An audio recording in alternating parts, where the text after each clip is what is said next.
What's going on, people?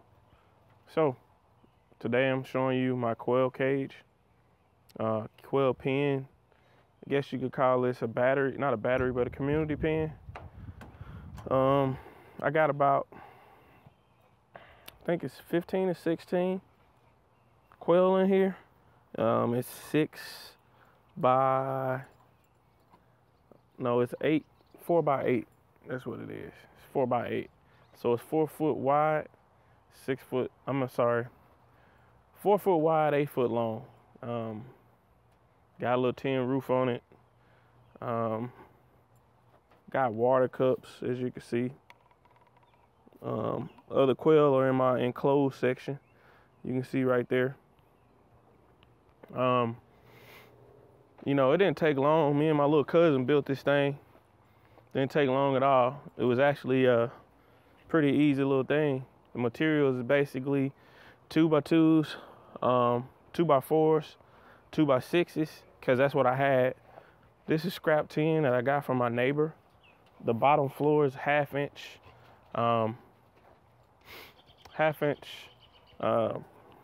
hardware cloth, and I made feeders. Come here, Dozer. This is my Alapaha Dozer. He's pretty cool. He don't try to mess with him too much. He likes looking at him though. Makes him nervous. Come on, man. All right, sit. Good job. So, yeah, we built this thing in probably, I don't know, week. It took me a week only because I was painting and kind of rained on us. Nope. No. Come here.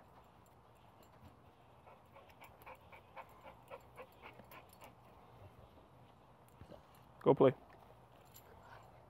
All right. So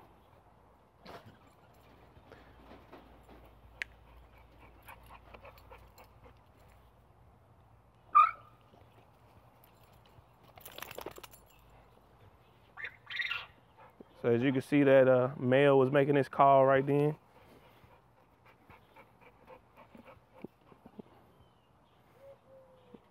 And got a couple males in there. You know, people make this big deal about them fighting a lot. They don't fight that much. And what I do to help out as far as with the waste, man, I put wood chips down here in the bottom to cover it up.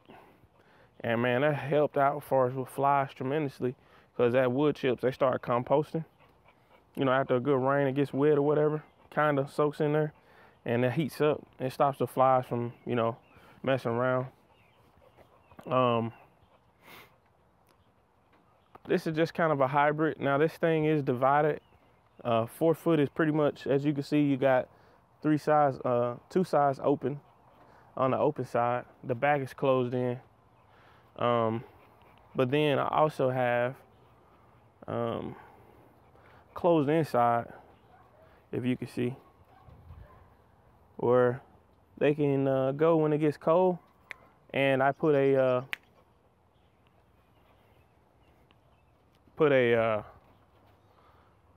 heat lamp on this side. I'll open it up and show you. No, nope. Got the beehives right there. They're doing pretty good, as you can see. Got me a top bar and a regular old Langstroth hive. Then I got another top bar over there. So here's the back end.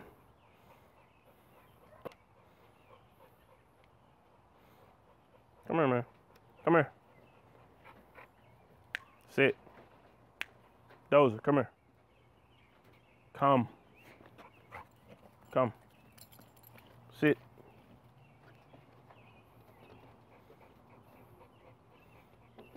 All right, so.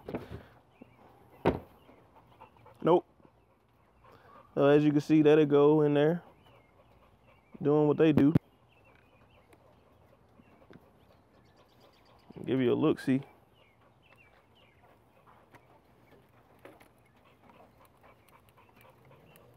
Got one feeder right there, which you know, a lot of people will be like, man, you probably waste a lot of food, but I don't, because I put 1/2-inch hardware cloth in the bottom of this. See? With that hardware cloth, that helps out with the waste of the food. But I also did the same thing for the feeder that I made. It holds more. Let me put this up. This is my little lock. You know, you use what you have, man.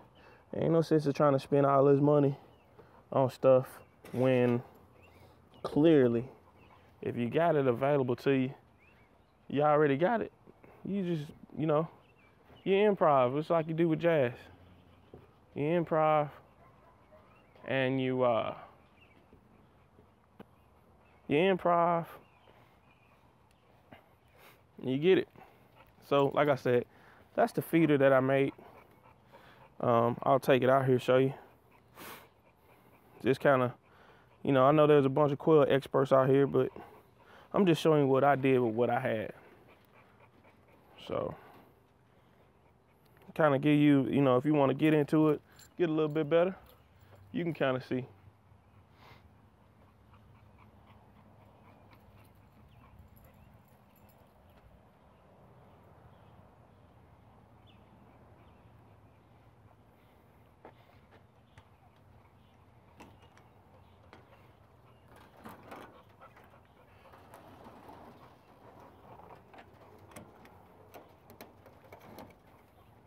Basically, this is my feeder.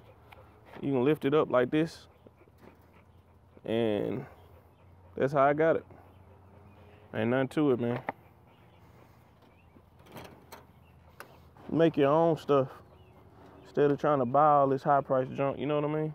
So I go ahead, this is how I get my eggs. If they back in here, I just reach like this, pull them toward me.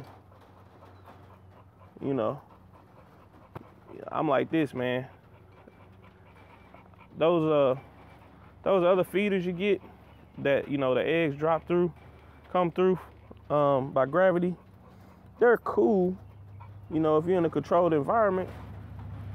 But when you outside, where I'm at, man, I be thinking about snakes. I don't really like to deal with them, because any snake I see, I like to shoot them or kill them. You know, whatever. I don't like them. Period. Seen too many people get hurt from them. Matter of fact, had an uncle to die from one. So, yeah.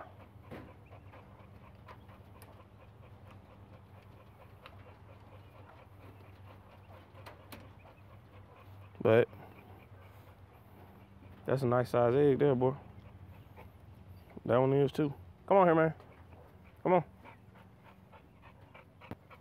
Go play, dude. Go play. I know. You want some quail hearts. When I slaughter my quail, when I had extra from incubating them, I give my dog the hearts. And, man, he loved that. So, you know, he do good, man.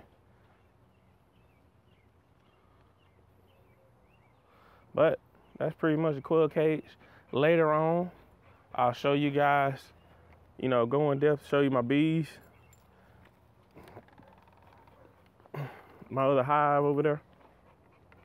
And then I'll show you when I'm getting ready to get started on my garden. I'm kind of late, but heck, it ain't too late.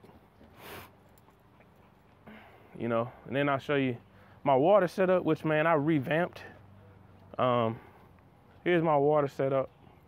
I don't like it. It's PVC going into a barb that goes into the hose. I'm gonna redo this with black tubing as opposed to the clear stuff, because you get algae, and I knew that from the get-go. But I was trying to get this thing done, and that clear line is all that I had, so I used that. I got the cups from eBay, the water cups from eBay. Man, you just push them bad boy, push the hose on, done. You ain't got to worry about nothing. That's it. So, I got these bricks here to weigh it down a little bit, so my water flows this way, and I also got that backside tilted up so the water will come off this way. You know, like I said, I was using what I had. The tin was free. The wood I already had on hand. So, you know, I was just making the best out of what I had. You know, it could have, no sir, no sir, nope. Thank you. All right. So I was just using the best out of what I had. And this dog really wants these quail. He's about to get on my nerves though. But he does pretty well for the most part. Come on, man. Come on. You know, if he really wanted to, he could, what's my old lawnmower? He could probably get in here pretty good, but I'll try to make it, you know, dog proof or whatever proof is possible to where couldn't nothing get in. And I think I did that. So this is the one cage I'm going to use. I'm going to utilize this in the future for my basically grow out. This is going to be my grow out pen. Right now is not. It will. I'm just using it as a community pen, but it will be the grow out pen. I have another pen I'm working on. I put the video up. That video will be up first, actually. Well, you'll see that video.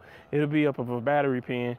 Talked to Robbie at James Marie Farm, and that's why I get, you know, my I got my some of them, not all of these. Some of these are actually from where I'm from, but I got a few that's put up in another area that's from James Marie Farm meat makers, and they and these are gonna go into my battery cage, and the battery cage is, I want to say, if I'm not mistaken, it's 3x6.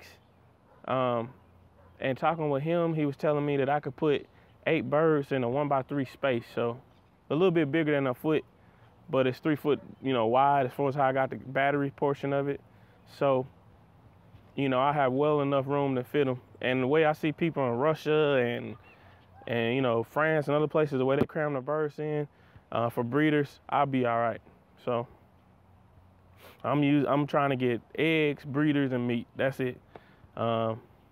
Only thing I'm missing is a goat. So if you know somebody that's got a little, I guess a pygmy or a kinder that they would like to get rid of on the cheap, 2 of them, let me know. Y'all have a nice day.